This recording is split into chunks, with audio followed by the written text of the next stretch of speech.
Do you want to appear offline on Facebook? You can turn off active status and show offline in the Facebook app with just a few simple steps. Before we begin, please like this video and subscribe to our channel for more tutorials and tips. I've also included some helpful tools and apps in the description, so be sure to check them out. To appear offline on Facebook. First, open the Facebook app on your mobile device. Once you're on Facebook, tap on the three horizontal lines menu or your profile picture at the top right corner, or it is in the bottom right corner on iPhone.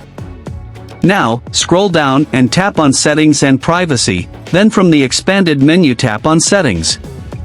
In the Settings screen, scroll down to the Audience and Visibility section. Under this, find and tap on Active Status. Now, you'll see the option Show when you're active. Tap the toggle switch to turn it off. A confirmation pop-up will appear. Tap Turn Off to confirm. Now, your active status is turned off, and you'll appear offline on Facebook to your friends and contacts.